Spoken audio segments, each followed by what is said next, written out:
สวัสดีครับวันนี้เราจะมาทดลองเรื่องการจัดการไฟล์ข้อมูลเนื้อหาก็จะมี intro write mode read mode binary ไฟล์มี2ประเภทคือ binary ก็คือไฟล์ exe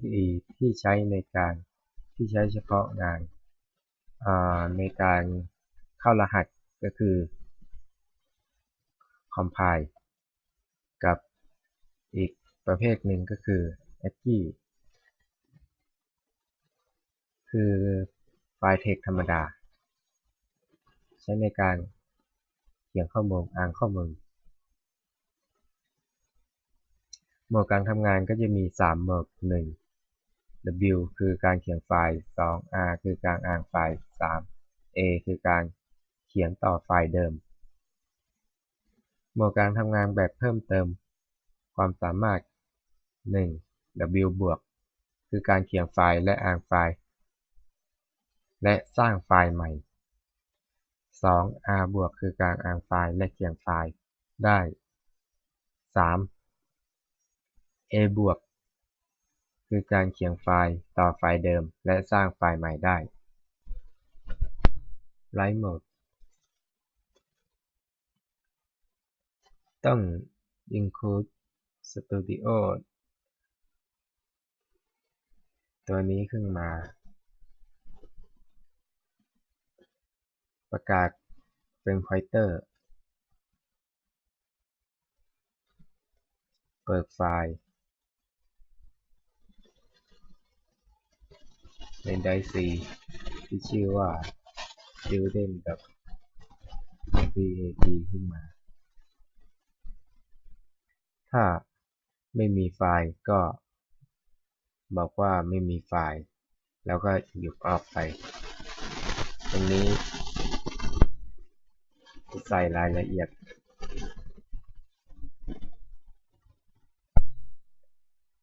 fprintf การเขียนไฟล์เขียนข้อมูลในไฟล์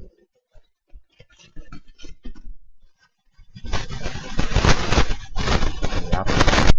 ก็จะได้ไฟล์แรงออกมาเมื่อเขียนไฟล์ไปแล้วทีนี้ต้องลองนำมาสร้างเป็นฟังก์ชันเพื่อความสะดวกในการใช้งานในเมนก็จะย่อจนเหลือแค่3บรรทัด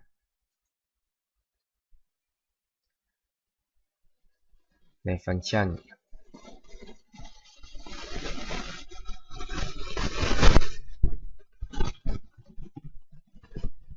ต่อไป read mode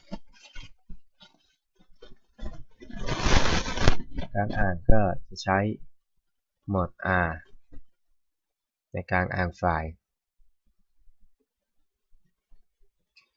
fscan f เป็นการอ่านไฟล์มาเก็บไว้ในตัวแปร s %f %c %d %f ก็คือ name text aga gpa ตัวนี้จะเป็นปริ้นหน้าจอของโปรแกรมรูปแบบก็จะเหมือนกับ fscanf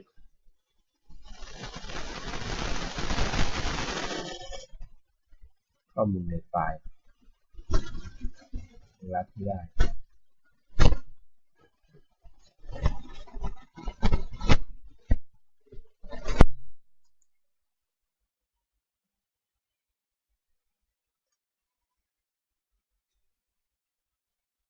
หรือใช้งานลักษณะนี้ก็ได้ eof คือจุดสิ้นสุดของไฟล์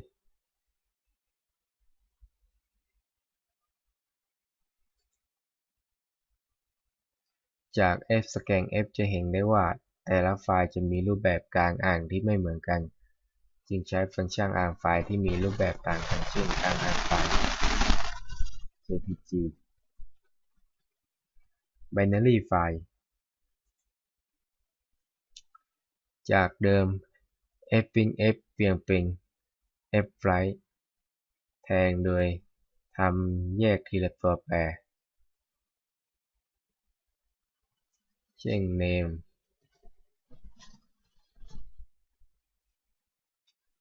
1ก็คือเขียนลงไป1ชุด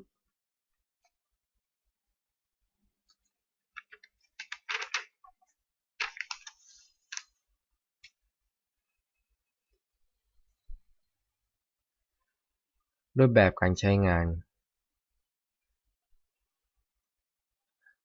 การเขียนเขาใช้ w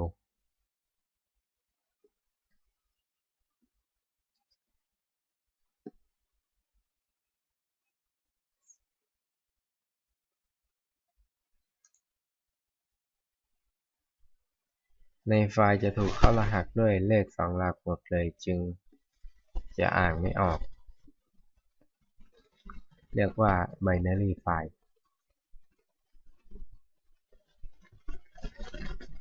จากเดิม fscan f เปลี่ยนเป็น flist แทนในการอ่านไฟล์ก็จะคล้ายกับเมื่อกี้นี้โดยอ่านไฟล์ก็ใช้ r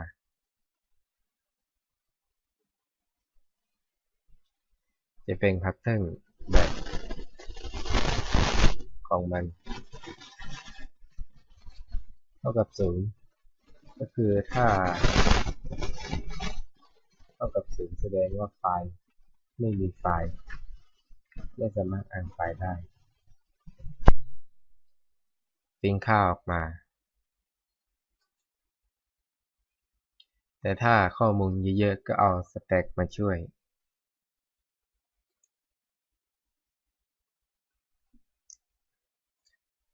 ขออภัยครับเอานำสตั๊กมาช่วยครับและสร้างโหนดข้อมูลขึ้นมาใช้โหนดข้อมูลก็จะทำให้โค้ดได้อย่างที่3-4 ครั้งก็จะมีแค่